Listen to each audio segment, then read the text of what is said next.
आज हम कक्षा 9 शीर्षक निर्भय बनो एकम 9 के बारे में अभ्यास करेंगे। सबसे पहले जानते हैं उसके लेखक और साहित्य स्वरूप के बारे में। एकम 9 निर्भय बनो साहित्य स्वरूप के उपन्यास अंश जिनके लेखक है फणीश्वरनाथ रेणु और मूल कृति है कितने चौराहे। शीर्षक के आधार पर 6 दोस्तों के आधार पर इस उपन्यास अंश को हमारे सामने प्रस्तुत किया गया है।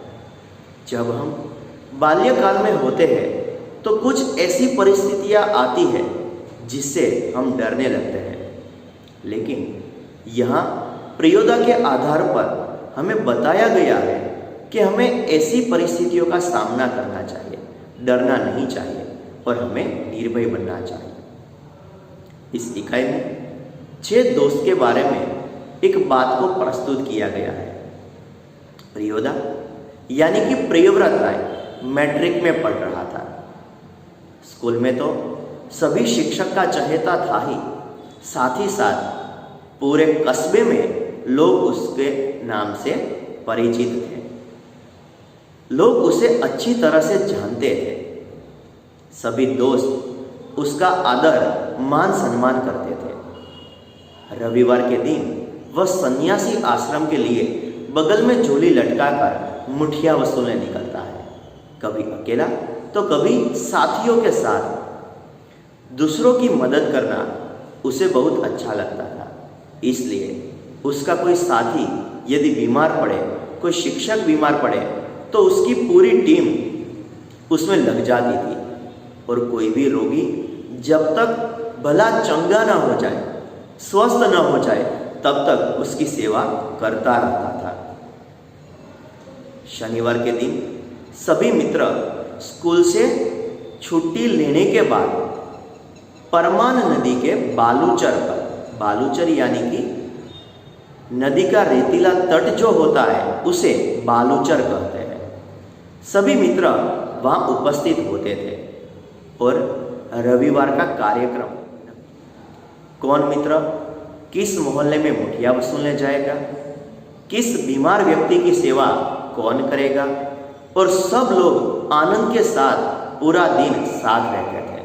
प्रियोदा नेता था, इसलिए वह दुनिया भर की खबरें भी सुनाता था।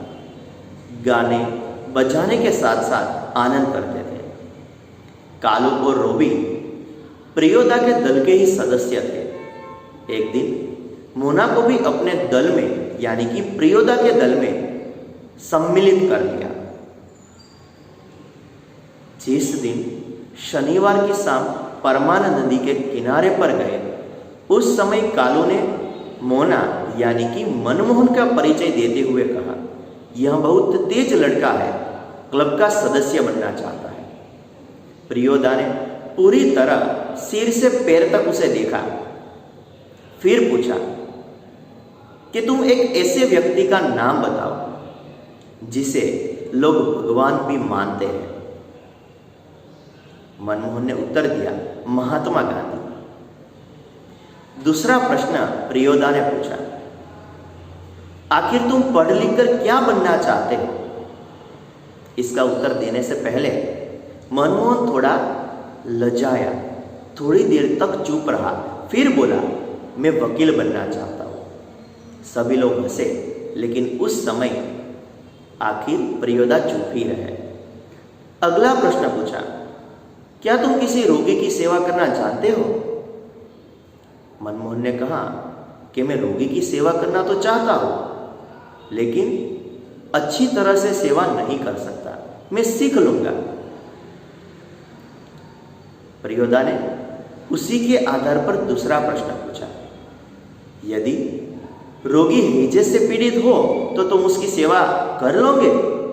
क्योंकि हैजे के नाम से मनमोहन को भी डर लगने लगता था। उसके बाद फिर से प्रियोदा ने प्रश्न पूछा, तुम गाना जानते हो? उसने उत्तर दिया, हाँ। तैरना? मनमोहन ने उत्तर दिया, जी नहीं। उस वक्त प्रियोदा ने दल के एक दूसरे सदस्य यानी कि सूर्य नारायण से परिचय देते हुए कहा कि मोना तैरना नहीं जानता। सूर्य नारायण ने कहा, एक दिन उठाकर पानी में फेंक दूंगा, खुद तैरने लगेगा और सीख जाएगा। सभी लोग हंसने लगे और उस वक्त सभी मित्र सूर्य नारायण से परिचित हुए थे, खास तौर से मनमोहन। सूरज पहलवान था, वह रोज दंड बैठक करता था। वह पढ़ने में कमजोर था, लेकिन उसका शरीर बहुत ही ताकतवर था। लोग उसे सूरज पहलवान के नाम से परिचित होते थे। सब लोग आपस में मिलजुल गए और उस वक्त सभी ने मनमोहन यानी कि मोना से गीत सुनने की इच्छा प्रकट की। पहले तो मोना लजाया, शर्माया, फिर जब प्रियोदा ने कहा, मोना तुम गाओ, उस वक्त मनमोहन ने गाना शुरू किया। राम रहीम ना जुदा करो भाई, दिल को सच्चा रखना जी। गाना सुनकर सभी लोग प्रसन्न हुए। प्रियोदा ने कहा, तुम्हारा गला तो बहुत ही मीठा है। सूरज पहलवान से कहा, कालू से कहा और सभी मित्रों से कहा कि हमारे प्रभात फेरी वाले दोनों गाने तुम मोना से ही सीख लो। मोना ही अब ये दोनों गाने गाएगा। फिर सब लोग मिलजुल कर आगे बढ़ रहे थे। उस समय सूरज पश्चिम की ओर झुक गया। बालूचर पर, परमान नदी पर सूर्य की अंतिम किरण झिलमिलाई। पखेरु दल बांधकर अपने अपने घर की ओर, अपने घोंसलों की ओर आगे बढ़ रहे थे। सभी मित्र भी अब अपने घर की ओर जाने को सोच रहे थे। उसी वक्त अचानक एक आवाज आई, ट्रट्ठा आई। किसी ने फायर किया बालूचर के उस पार से। जब फायर किया तो एक पखेरु, एक पक्षी जमीन पर गिरकर छटपटाने लगा। उस वक्त इब्राहिम बोला, सब डिप्टी साहब का अर्दलीनुमी है। अर्दलीनुमी यानी कि अधिकारी का नौकर। बोला, साला भारी खचड़ा है। खचड़ा यानी कि मूर्ख। वह बहुत ही मूर्ख है। जब उसने यह बताया तब प्रियोदा तुरंत ही बोल उठा, होल्ड, रुक जाओ, तुम ऐसा नहीं बोल सकते।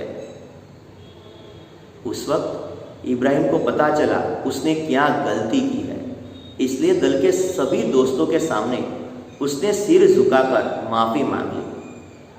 प्रश्न यह था कि साले ने यह बोला और अपनी गलती स्वीकार ली, इसलिए सब लोग हंसने लगे। लेकिन उस वक्त प्रियोदा गंभीर ही रहे। बोले, इब्राहिम, यह तुम्हारी 8वीं गलती है। 10 गलती होते ही हम तुम्हारा साथ नहीं देंगे। उस वक्त इब्राहिम ने कहा कि मैंने उसे गाली दी है तो वे लोग भी हमें गाली देते हैं। सरकारी अफसर को गाली देना कोई हर्ज नहीं है, कोई नुकसान नहीं है। प्रियोदा ने कहा, तुम गाली दोगे तो तुम्हारा मुंह खराब होगा, उसका कुछ भी नहीं बिगड़ेगा। उस वक्त उसने बताया, इब्राहिम बोला कि वे लोग जो हमें गाली देते हैं, वे ही क्यों, कई सारे लोग गाली देते हैं। उसे गाली देंगे तो हम हमारा ही मुंह खराब करेंगे। दोनों के बीच बहुत ही बातचीत हुई, उग्र चर्चा हुई और उसी वक्त दल का सदस्य आकर समझाता है, प्रियोदा, आप इब्राहिम को नहीं समझा सकेगा। वह महीन बात यानी कि सूक्ष्म बात देरी से समझता है, मैं समझा देता हूं। इब्राहिम, देखो, तुम्हें दल का सदस्य रहना है तो तुम जानते हो कोई भी व्यक्ति आपस में बातचीत के सिलसिले में भी अपशब्द का प्रयोग नहीं करेगा। तुम यह जानते हो ना, बस बात खत्म। अब इसके आगे और एक शब्द हमें नहीं सुनना है। तुम्हें दल का सदस्य रहना है तो तुम्हें अपशब्द नहीं बोलने चाहिए। यह पूरे दल का नियम था कि कोई भी व्यक्ति साथ रहता है तो बातचीत के सिलसिले में भी कभी भी अपशब्द का प्रयोग नहीं करेगा और सब लोग इस बात को स्वीकार कर लेते हैं। उस वक्त सभी लोग पंक्ति बांधकर साथ में खड़े हो गए। घर की ओर जाने लगे और उस वक्त सहू आइन धर्मशाला के पास आकर सब लोग अलग हो गए। कालू बोला, मोना, मैं जानता हूं तू डरेगा, इसलिए मैं तुम्हें घर पहुंचा दूंगा। जब प्रियोदा ने यह बात सुनी तो प्रियोदा बोला, मोना, तू डरता है? एक काम कर कालू, तू अपने घर जा, मैं प्रियोदा को उसके घर छोड़ दूंगा। प्रियोदा और मोना घर की ओर आगे बढ़ते हैं, लेकिन रास्ते में, सुनसान रास्ते में आगे आकर एक स्थान पर प्रियोदा रुक गए। रास्ते में सड़क के दोनों ओर पीपल के बड़े बड़े पेड़ थे, खुले मैदान थे और कुछ खंडर दिखाई देते थे।